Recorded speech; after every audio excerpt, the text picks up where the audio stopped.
Well, let's get to the reason we're all here tonight. David Bland. I'm really excited to have him back for the second time. As I mentioned, he was our first speaker when we first went virtual. He's the CEO and founder of Precoil. He's a co-author of this awesome book, Testing Business Ideas. Before that, he was a principal advisor at Neo, which I'm sure a lot of you are familiar with. Before that, he worked at AOL and ComScore. His Twitter handle is at David J. Bland. And I'm excited to hear his advice that he has for us tonight on how to escape the product death cycle. So with that, David, please take it over. Welcome. Thank you. Thanks for having me. So quickly, I will not be using slides. I'm using Mural today. So the objective today is pretty much just help you kind of de-risk what you're working on. So your product ideas, your business ideas, service ideas. That's kind of where I play. I play from zero to sort of like product market fit and that messiness of, what's an unmet need? How do we prioritize that? How do we have a value prop? How do we go test it? Will they pay for it? All that stuff. I've helped some companies scale in the past. Some of the startups I've been a part of. I have to say it's not the most enjoyable part of my career, and so I kind of play in this fun space in the intro. So yeah, I work with startups here in the Valley. I still work with some VCs in the Valley, but I also work with big companies all around the world. And so usually it's on new stuff is where I'm focused. And I do have a code of conduct for everything I do, which is pretty much the Bill and Ted code of conduct, which is be excellent to one another. So just be mindful of, when we do share out, be respectful in tone and all of that. Not too worried about this group, but I thought I would call that out because I do have that. All right. So why are we here? Well, I'm going to jump around this board a little bit. So one of the reasons we're here is the product death cycle. So this thing is pretty interesting how it took off.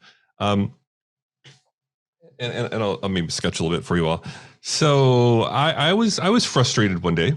I was working with the team. I'm not going to call out the company or anything, but it was here in San Francisco. And I felt like they were stuck in this cycle where they had an existing product. I think they probably built too early and launched too early. And they were kind of in this cycle where it was like, all right, well, we launched this thing and nobody's using it. And it's kind of like, okay, how do we get there? How do we get to a point where we launch something nobody uses? And I think that tends to happen when we jump to building too early, and I think that happens probably even more now so than when I created this. So I sketched this out way back in 2014. On Twitter, and I know it's kind of taken a life of its own since then. And there's like essays written on it, and it's in books and all kinds of other stuff. So I think it hit a nerve for sure when I sketched it out. But the ability to build right now is so quick, and the cost has come down so much, especially in software. A lot of the software companies I work with, back in the day, you'd have to hire a dev team to like crank something out. And now it's all low code, no code solutions, and you can do something in a couple of days. I've seen Uber Eats recreated. I've seen Airbnb recreated. I've seen a lot of things recreated with almost no code. Now there's code behind the scenes, but it's just drag and drop and make it work. And so you can just hire a low code, no code person, and then they can crank it out in a day or two. And so I think what's happening is people are just building way too quickly. We don't really understand the unmet needs. We don't understand the priority of their unmet needs. And so the idea is like, well, I'm following the lean startup approach. It's like build, measure, learn. So we just build. So one of the things that happened there was like, whoa, how did we get to a point where people are just building, for this build, measure, learn loop? But basically the build, measure, learn loop was always kind of like meant to be talked about in reverse, right? And Eric even went into that even before the book, which was like, hey, you got to start with what you're going to learn and then work your way back to build. And I don't know if anyone, like it's sunk in with a lot of the practitioners. A lot of us have been pushing this stuff forward for over the last 10 years. But I think a lot of other folks just like, well, I just start with build. And so I'm just going to build, And I think that's caused some problems with some of the industry and how we interpret things. Also, I noticed this thing where people would just like go to their customers and they would just ask what features are missing. It was like, hey, what would it take to get you to use this? And then we're going to go build what you asked for, like what you told us when we asked. Now, I see that more in kind of like the B2B land that I do a lot of B2B consulting. And so it's a lot of, well, It's like people just go and say, what do you want? And they tell you what you want. And what kills me here is like, that can be a very lucrative strategy when you have an existing product that's been around for, decades, and you have your core business is growing, the market's growing, you have a customer that's already throwing money at you, come to you and say, can you just build this for us and we'll throw more money at you? And you're like, yeah, I can build that thing. And then you do it and they throw more money at you. And like, that is, it does happen. I do have like these billion-dollar corporations I advise that works for them. Where it doesn't work so well is outside of that realm, outside of that situation. Like, so when you have something new, just having your customer tell you all the features you want is not necessarily a great approach. And I even learned this back in the day at startups, that I worked on. I had to get to the unmet need behind, why they were requesting things. And then it's like you go build this and then you go back to them and they still don't use it, or they still won't pay enough for it. And you're kind of stuck with where you were. And so I think what happens in this loop, and it's one of the reasons I was calling it like the product death cycle, right? Because you're either in that until you run out of money or you run out of patience, or both. If you're in a big company, you do this, you're going to have a limited runway and patience usually with leadership on how long you can go through this. If you're a startup, it's much more aggressive because you have a runway, and if you run out of money, then that ends the cycle. I have some clients that they're really funny. They use Halloween to kill the projects like this. They call them zombie projects. And I just had a workshop on Monday, actually. I did a workshop on Halloween, and they go off and kill some of their zombie products that are stuck in this cycle. And so they almost use like the lean startup method to kill them off finally. But it's really hard in big companies sometimes to kill things off, and it kind of limps around. It never has enough customers, and you never really be able to get traction with them, but they're around there forever. And so what I'm seeing is like, you're like, okay, I'm stuck in this loop, and especially as product or UXer, right? It's like, okay, this isn't a fun loop to be in because we keep asking what's missing and we keep building it, and then they still don't use it, and that can be a very, very frustrating place to be in. And so one of the reasons I think this struck a chord anyway, and I'll try to sketch it out for you all here. And then I'm curious about your thoughts too. And we'll get to like a little exercise here in a few too, which is I think they're placing really big bets on light evidence. And that gets us into trouble sometimes. And so one of the things we did in the book is we tried to convey that when you're doing discovery and you're trying to figure out what to build with product, how do you think about evidence in the grand scheme of things? And, the way we framed it in the book was actually weak and strong. And I have to tell you, since the book has been published, it'll be 3 years next week, actually. 3 years next week, the book's been out. We no longer say weak, we say light. One of the reasons Alex and I have done this, I'm a co-author, Alex Osterwalder. One of the reasons we've changed sort of the framing we do with this and the terminology is that basically we have leaders that are getting, they have kind of a defensive reaction when someone says, oh, we did some experiments and here's what we learned, but it's all weak evidence.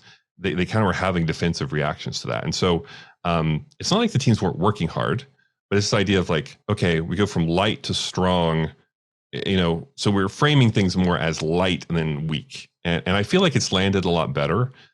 Because now they're like, oh, it's just light directional evidence. And it's not like the teams weren't doing anything. They were working really hard. And so it's just a semantic thing, but we have changed the framing. And so eventually we'll go back to the book and update that.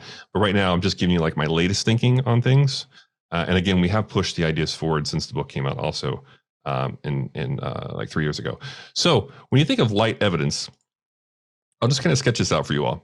So a lot of what people say is light evidence. It's great to talk to people and to talk to customers, especially if you have a hypothesis and you're trying to understand their jobs, pains, and gains, or you're trying to prioritize those, or you're trying to understand whether or not they understand what you're talking about. So the value proposition. Sometimes we're not using voice of the customer. I love talking to customers. It's deceptively hard to do, but I don't think we should skip that step. It's just that they shouldn't define your product for you, and that's part of your job as UXer and product designer or a product person. but it's not the same as kind of what they do.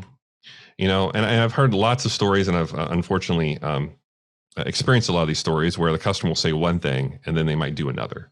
And there are reasons behind why they said a thing. Sometimes it's just really an interviewer not understanding how to craft the message the right way. A great example is like asking a question, do you want an Apple Watch app for that? And the interviewee will say, yes, I'd love one. And then the next question is, wait, do you have an Apple Watch? And the interviewee is like, no, I don't have an Apple Watch. It's like, why did you say yes then? Well, you can tell by the way I asked that, right? Closed-ended leading question, ending even on a high note, right? And nodding my head kind of. It's very like Silicon Valley-ish.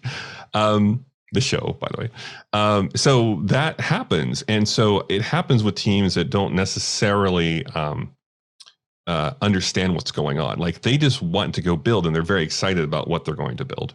And unfortunately, it's to a point where, we get to a point where it's like we're placing really big bets on what they say, but it's different than what they do. Another thing here is opinions, right? So opinions are also pretty light evidence, right? It's kind of like people have opinions about everything, right? But what we're trying to get to instead are facts, right? So over time, we're trying to get to a point where we want to know observable facts and not just opinions about things. And so when we place a really big bet on something where it's just people what they say and it's opinions, then that can be problematic. We're trying to get to what they do and with facts. Another thing I see, and I see this in the Valley too a lot, is something like in a lab setting. It's still pretty light evidence when you have things in a lab setting. They're pretty biased, right? It's not that you shouldn't invite people into your innovation lab or your office and have them test stuff with you and co-create. I think that's all fine.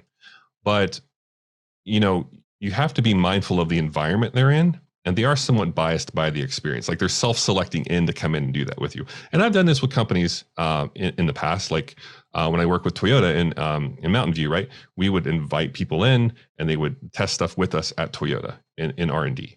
But we knew like we were biasing them with the environment, that we were placing them in to test stuff with us. So it was good, like directional evidence, but it was pretty light, It's not exactly what they would do in the real world, right? So if I ask you, how you may commute around the Valley in your Camry, right, in a lab setting, you're trying to remember all this stuff and present it all to us and talk through us, but it may not also resemble what you do.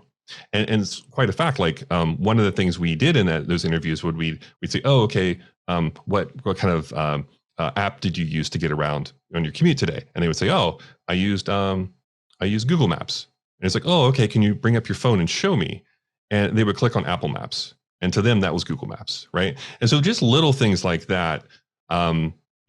It's not that people are trying to deceive us, but they're not always making the distinctions when they're trying to tell a story to us, especially if they're in a lab setting. And then finally, something I see from an investment level is, there's a lot of these low investment tests that we do with customers where the investment on the customer side is quite low. So for example, let's say you had to spin up a landing page for a product you're about to go to market with, or you just want to know, is there any demand whatsoever for a thing? Well, if you have a call to action with the email, that's a pretty low investment on the customer's end, right? They're just clicking on something above the fold and typing in an email. That's not a big investment on their side. And to place a really big bet on that can be problematic because, let's say you had 1,000 signups for a landing page. It doesn't mean you necessarily go off and build for 6 months and come back and those 1,000 people are going to buy your product. I've seen companies do that, and that's mostly a startup thing, but big companies kind of fall into this trap too. But with big companies, it's a little different. But with startups, it's like, oh, and I came back and I can't believe none of these people are paying me. It's like, well, some of them were just signing up to check it out. Some of them may have forgotten why they signed up and forgot about you entirely, and so this idea that signups are going to yield a successful product is not necessarily the case because it's pretty light evidence, right? And so when you think about this from just an investment point of view, you have, these emails, right, which are pretty light, but what you want is you want money, right? You want them, eventually putting in payment information or prepaying or putting a deposit down or something like that. You want something that's a higher investment cost, like a sense of currency, if you will, from the customer side. And so when you think about this from like an evidence point of view and why we get in trouble and why we get stuck in this kind of death cycle for products, is that what I see people placing really big bets on small, like these like anecdotal light evidence, right? So what we want to end up doing is we want to move from, okay, how do we move the closest like say-do gap? How do we move from what people say to what they do? And then how do we go from opinions to facts? And how do we go from a lab setting to the real world? And how do we go from them just giving up maybe their email to maybe paying for something? And so when I see people that have already built something, right, they've usually anyway have built it too quickly off of what people say with opinions in a lab setting with a relatively low investment. And that gets us into trouble. It doesn't mean you can't get it right, but I feel like it's really, really easy to get it wrong. It's more of like luck than anything else in that situation. Because you're just like, well, I hope I know what they're going to do with facts in the real world, And so where we want to get to is more over time into the stronger evidence realm of things, right? So we want to go with what people do with facts in the real world with a higher investment cost.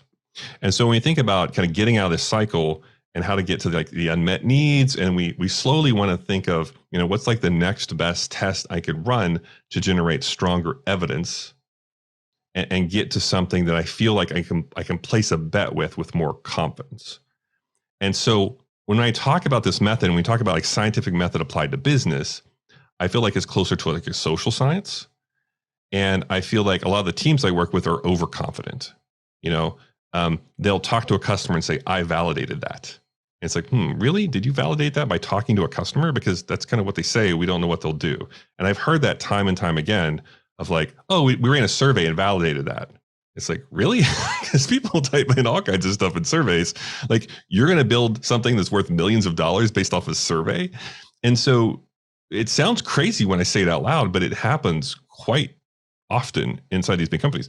And so when we talk about like the strength of evidence, we took our best attempt at that in the book with saying, be thinking through how do you choose experiments that initially give you lighter evidence if you don't have any, and eventually, you want to work your way till you get to stronger evidence. And so it's not a perfect framing, but when you think about, okay, I'm stuck in this cycle. How did we get there? Well, we didn't defer building. We probably built way too quickly, and we built on light anecdotal evidence, and we made a really big bet and did something polished that was already ready to scale. And then we went to customers and asked what was missing because they weren't using it, and they just added more stuff and added more things to our roadmap that we just cranked out. And then you get into this like feature factory kind of mentality. And it's really, really tough to win when you get into that cycle. So one of the things we did is, I was kind of frustrated seeing teams stuck in that cycle, which is how the drawing came to be anyway.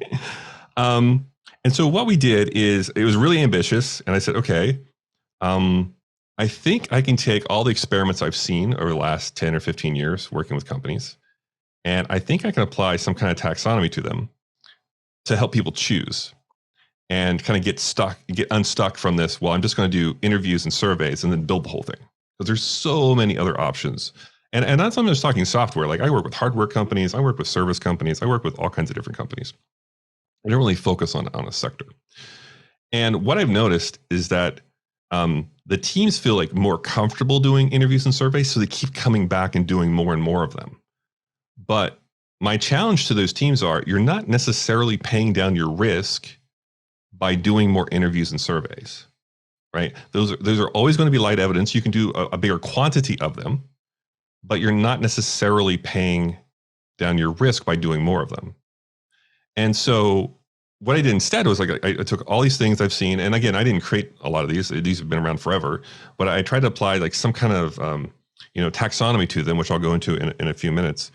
But basically, I want to say, hey, from an evidence point of view, you want to go from none to like at least some light evidence. And so what are the things you could do as discovery? And we're pulling off of a lot of Steve Blank's work here. We credited him in the book with from 4 Steps to Epiphany and Startup Owner's Manual. He framed it as like customer discovery and customer validation.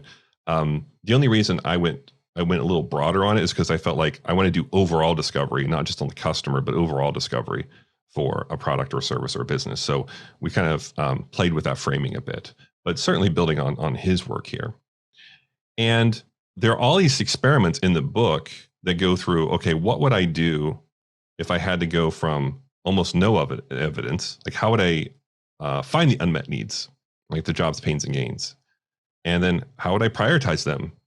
And how would I know that this prioritization is accurate? And how would I co-create? And so there's all this stuff in here that would help you move from like almost no evidence to at least some light evidence that potentially you're on the right track and you should invest more in the thing you're about to build. On the other end, probably where we see the most of, from the lean startup movement anyway, and kind of growth hacking and all that, is this idea of like validation experiments. And I'm kind of torn by the idea of validation. I feel like it's easier to invalidate than validate, especially with products. But what we did in here is say, okay, now there's a real value exchange. So we want to go from light evidence to strong evidence. And so how would we get there? And this is where you see a lot of the more commonly used kind of techniques from kind of lean startup and agile and design thinking and that such. And so if I zoomed in a bit here, you could see some of those represented here. Now, I tried to write a book without using the term minimum viable product. I failed, but I almost did it. The way I tried to make it a more useful conversation is I went down to the tactical level of like, what kinds of MVPs do I see with my teams? And so one is concierge. Like, you just manually do it all. I've seen plenty of these where instead of building product, we just manually deliver the value. And then we learn a lot about the value and what it takes to deliver and whether people even want that value. Now, it doesn't scale, but that's okay. It's okay to do things that don't scale sometimes, especially early on.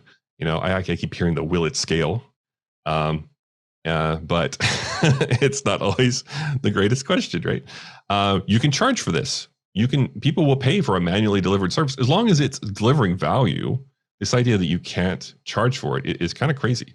And so like a lot of travel companies I work with, they'll, instead of doing an AI bot that books travel, they will manually book the travel, with the customer. Now, it's obvious a person is involved when that happens.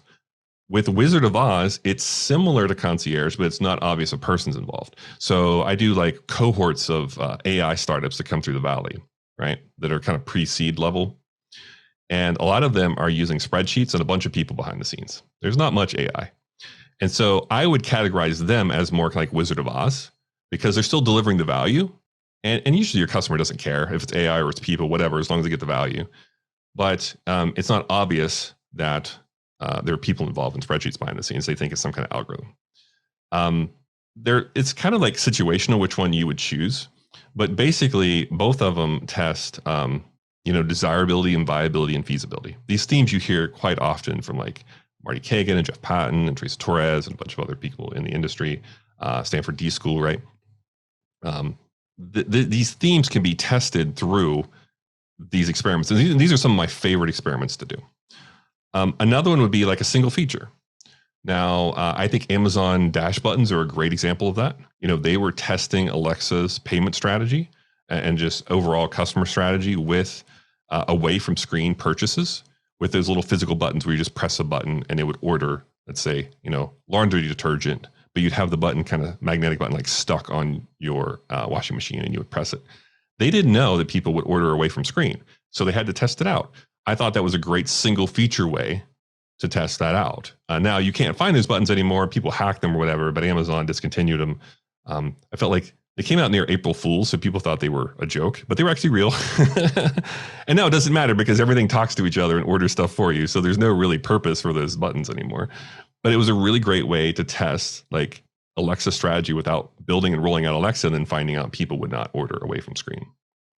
Another one I see quite often is mashup. I often say, like, one of the meetups I went with Dan to, one of the last in-person ones, was Mark from Tesla, early stage, right? I would say that Tesla was a mashup. You know, it was a Lotus lease body, had some other parts they mashed up to make something of value that was new as a luxury sports car. In software, you know, quite often that is going to be like, let's hook up an unbounced page and, you know, an Airtable and, you know, some like Zapier script, and we're going to make something that delivers value. You know, think like early days Groupon or something, right? And you can mash up existing services and kind of stitch them together and deliver value that way without building a lot from scratch, you know? And so while I didn't successfully get away from using the term MVP, I felt like I at least made it a fruitful conversation, which is, you know, hey, what are some of the types I see? And so what happened was, you know, there's about like 200 pages, I think, of experiments in the book, and I included 44 of them. There are many, many more than 44, but I had to get it out. I had to stop writing at some point. So in a way, I've seen people take this and kind of make their own databases from the book. And so it's useful. However, I think the biggest value out of it all, you know, trying to break out this cycle and like what kind of experiments can I use to break out of this cycle, is in the taxonomy itself. And so I'll just zoom in on one for you here. And you all, I mean, a lot of you are getting copies of the book too, so if you haven't checked it out. But basically this idea of, oh, okay, you know, if I look at something, how would I know what to choose? Because there's not necessarily a lack of lists out there on the internet. You know, you can find like a database or a list of experiments. And I felt the struggle with my teams is, how do I choose? Like, yeah, I know a list of stuff, but how do I choose from that list of stuff based on where my risk is with my product? You know, how do I choose? And so in addition to kind of like the discovery framing, we did like a sub, you know, like discovery validation, and we have like the sub framings and all that stuff. We have a description of the what the experiment is. I'm not sure where it's coming across so fuzzy here today, but it's a higher resolution here on my screen. The cost, you know, how much does this cost to do? Is it something really cheap or is it something really expensive? I would say the more expensive ones I have in the book are like between the $20,000 to $30,000 range, and mostly there's only a few of those. And they're things like crowdfunding. Things like you would have to have like a really high-end video. You would have to drive traffic to it. You have to design all your perks, all that stuff. There aren't that many in the book that are that expensive. We also have the setup time and runtime. I used to have those together. It was like just time. And I realized, well, some of these experiments take, you know, a long time to set up, but you run them really quickly. Or you can set them up really quickly and run them for a long time, right? And so I broke those out to setup time and runtime. The big one here is evidence strength. So keeping with my evidence conversation we just had when I was drawing that out for you, like, are these stronger or lighter? And this one's pretty strong because you're literally delivering the value and they're paying for it potentially, right? We also included the capabilities. So what do you need? Do you need like design and product and technology? Do you need legal? Do you need a data scientist? Like, what do you need to run these? And then I know you all are familiar with kind of like these three circles, right? Desirable, viable, and feasible. So what I did was we tagged each experiment based on the theme it can test. And so you'll notice here, right, we have the themes. And so that's also helping teams where I would have teams that's like, oh, let's launch a landing page. And I'm like, okay, well, what are you trying to test with that landing page? And it's not going to test things like, can we build it internally? It's going to test desirability. You know, do people want this? It's going to test maybe a little bit of viability. You could do price testing on it, but it's not going to test you whether you can execute. You know, it's not going to test that. Same thing with crowdfunding, right? It'll test, do people want it? It'll test a little bit of will they pay for it, but it won't test your costs on the backside. It won't test your feasibility. Can you deliver? And so that's why we see some of these crowdfunding things fail. is that people neglect the backstage of it, right? The feasibility side of things. So we tagged all the experiments based on the themes. And so if you look at something like this, and we have some fun illustrations, we had it professionally illustrated from Owen Pomery. He's based out of the UK. He does a lot of amazing illustrations. But if you look at this, we're testing feasibility back here because we're manually creating the product, right? We're testing desirability because we're delivering it and getting, feedback from the customer. And then we're also testing, viability here because they're paying for it, right? So again, the biggest pushback I get on something like this is because it just doesn't scale. It's like, well, who cares if it scales yet? Like we can use what we've learned here to inform the design and inform how we scale. Like we give ourselves permission to automate after we've done this manually a bit. But I think when we get in this like death cycle, right, this product death cycle, we launched way too soon. We didn't understand a lot of the risk around each themes, around desirability, viability, feasibility. And we mostly just focused on feasibility, the can we build it kind of theme, right? And then we launched it, and then we realized, we got the positioning wrong, or we got the pricing wrong. And you have to reverse engineer all that. Like you have to figure out why people aren't using it. And if we just spent a little more time testing our way through this, we could have used all that great information to inform, what we're going to build. So it's really, really, it's an easy trap to kind of avoid. And so what I want to do is a couple things. So for those of you that have the book or get the book, you can flip through it. But for those of you who don't have it, and you can also just join me here. So here's the link. You do not have to create an account. Full disclosure, I do advise this company, so I do advise Mural. But you do not have to create an account. You can enter as visitor. You're going to be anonymous, like elephant or crab. Yeah, I see you all at the bottom. All right. So what I did for you all today, though, is I put like a cheat sheet of all the experiments here in the board. Okay. Now, these do not go to the level of the book. And even beyond the book, I have like a whole series of digital tools I use to power all these experiments. A good way to date your book is to put a bunch of products in that are going to be obsolete the next year. So I did not put all those tools in that book. So a little tip for you, those trying to write a book. Anyway, if you're trying to figure out what these are, you could say, let me zoom in. Let's see, what's a feature stub, right? So all these are PDFs. And if you just double click on them, right, it's going to open a PDF. And so you can zoom in and it's like, okay, a feature stub. What's that? Oh, it's just a small test of an upcoming beginning of a feature, usually a form of a button. So Google does this all the time. You'll click on something. It's like, we're not ready yet. It might have a call to action with a survey or to get feedback in some way.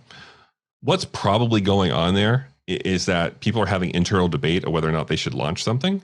And so they want to inject evidence into that conversation. And so they launch something, it's not mission critical.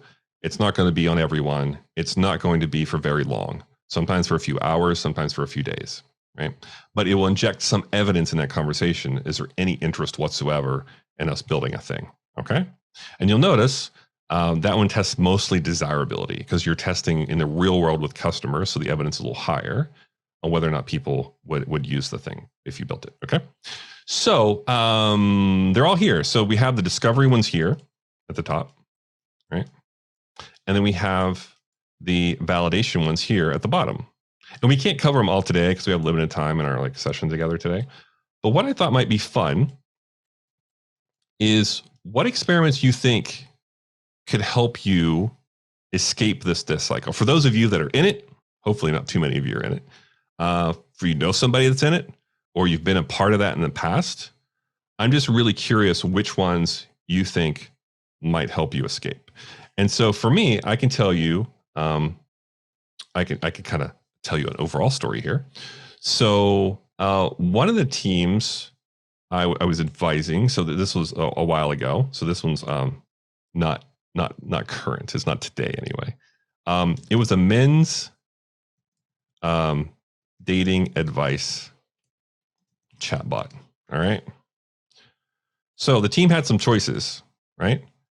They could just build the chatbot and ask men what they wanted to be a part of it, or they could test their way through it and try to figure out how to build a chatbot that people might find value in.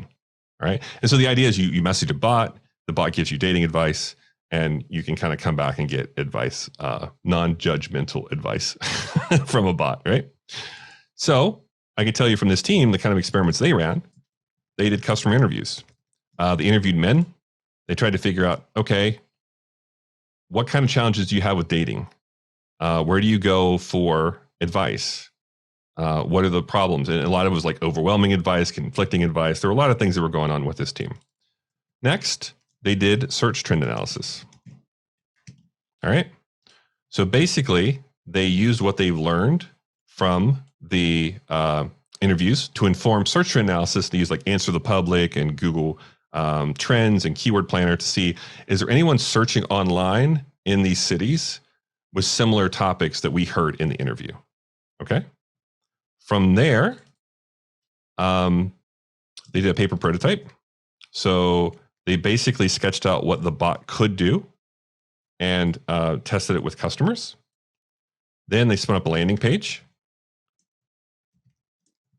that showed what the bot could do and it had a little call to action on it. Then they went to discussion forums. So they went to like Hacker News and used that to drive acquisition to the page to get their target customer there. And then they did a Wizard of Oz. They basically had a group of women respond to people, men, that were asking for advice as if they were a bot. And people thought they were a bot, and they would just ask them all kinds of stuff. It's funny, I know some of the people on this team, and they actually created other startups, other startups like this, but are for other things, like giving advice for new parents on what kind of baby gear to purchase based on development milestones and things like that. But what I loved about this is like so many teams would start with, well, let's build the bot, right? Let's run an interview and a survey and let's just build a bot, right? But what they did instead is they used what they learned from the interviews to inform the search trend analysis. They used what they learned from that to inform the paper prototype. They used what they learned from those to inform the landing page design. They used quotes from the interviews in the landing page. And when we talk about voice of the customer, you think about getting your value prop communicated really properly and clearly to customers. Use the quotes from from the interviews in your landing page. Like, don't try to recreate it from scratch. Use all this great evidence you have to inform it and to impact the design.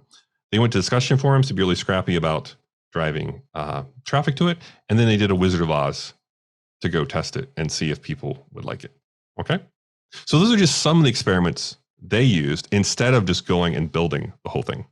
So what I'm going to do is I am going to set a timer. Let's set a timer for let's do like 5 minutes on this one. All right. I'm going to play some music. And what I want you to do, so here's the link again. And some of you missed the link the first time. Join me here in the board. And all you have to do is double click to create a sticky. You can type whatever you want. And so what I want you to do is I want you to check out these experiments on the left here. So just I'm going to browse through these, and at a sticky note level, like what kind of experiments, just type, you don't have to design a really elaborate experiment here. At a sticky note level, I just want you to see like which ones you think might help you break out of that cycle if you were stuck in it. All right. So 5 minutes at a sticky note level, you can just put them underneath mine there if you want to create the sticky notes, and I'll play some music and go. If some of you are writing the same experiment, you can just affinity sort as you go too. So if you just want to drag them close to each other, that's fine too. So I know some of you probably are thinking the same, the same thing. So you could just group them if you see other people writing the same thing as you are. See a couple concierge. Probably biased you with that one a little bit though. All right, time's up. So I'm going to see what you all came up with here. Yeah, I see you were all working on some sequences too. So that's another way you can frame these as sequences, right? So I went from interviews to search trend analysis to paper prototype to landing page, discussion forums to Wizard of Oz, right? And so I did put some sequences in the book. There's only one spread really. I focused on pairings, which is what you could do before, what you could do after an experiment, like what you could use as inputs into one and what you could use for the inputs from that into a next one. But I think once you start working this way as product people and as UX folks, it's like a superpower. And you can just start basically, creating your own sequences based on, is this B2B or B2C or services or hardware or product? Like it just gives you options to be able to create some. So I see one down here. I see paper prototype to a data sheet or a brochure to something clickable to a concierge, and then maybe basing pre-sales off of that. So yeah, that's a pretty good flow. The paper prototype into clickable prototype I see quite often, because you go from paper, which is kind of a passive experience, even though you could draw and stuff with people, to something clickable where they interact with something. And that's kind of where sometimes that like their eyes light up when they see potentially what it could be, even though it's probably not wired up behind the scenes. You're just having something with hot zones and all that put together. But I have seen that as a less like passive experience with people, and you kind of get that Cookie Monster moment where they're like, oh my gosh, like I finally see what you're trying to do. It's pretty cool to find that out. I see another one here was like buy a feature to online add to product box. Yeah, so buy a feature is super interesting. A lot of these from like Luke Homan's Innovation Games, who Luke's in the Bay Area, and I asked him, I was like, hey, can I include some of your stuff in this book? And he's like, yes, I would love it to be in there. So some of those like product box and buy a feature, speedboat, some of the stuff that he's been espousing for years, you can use that as a series of things, right? To get to a point where, do I have unmet needs? Do I prioritize them? And, can I really dial into the unmet needs that are really urgent that I can use as, something to inform the solution versus jumping to the solution, too quickly. Yeah, I think you all are kind of getting the hang of it. So overall, what I wanted to do in this session was not bore you with slides. So this is how I use Mural. I kind of draw and stuff and make it kind of messy, but I feel like it lands a bit better than slides, especially we're all in like Zoom all day. And two, just like, help you kind of change your thinking a bit, of, okay, are my teams placing really big bets on light evidence? And if so, how would I get them out of that? And how could I not convince them, but just show them other options? Because sometimes it's just what people are familiar with, and that's why they keep running them again and again and again and again, right? So to get out of that cycle, just being able to kind of like, oh, can I move from light evidence to stronger evidence over time, and then make a more informed decision on how much I invest in this and how much we should scale it, or should we just retire the thing? And I feel like, we've been doing this for a while, and we're starting to get a little more rigor, to this whole like lean startup design thinking stuff, agile stuff. It's not necessarily new. Like we might be early adopters still. I hate to say we're early adopters 10 years in, but we've learned a lot in the last decade around this stuff. And I think just kind of putting some more rigor to it can certainly help and, give you all more options. So with that, I would love to see, any questions you have. Happy to hang around and chat with you all. I'll leave this board up for 30 days. I can also give Dan an export of the PDF of the board, but if you want to just play with this board, I'll just leave it up for 30 days and you all can just like use the link to come in and check stuff out too. So yeah, happy to chat with any questions you have. David, thanks a lot. It's so cool to see the live board working here and have all this great content that people can reference here.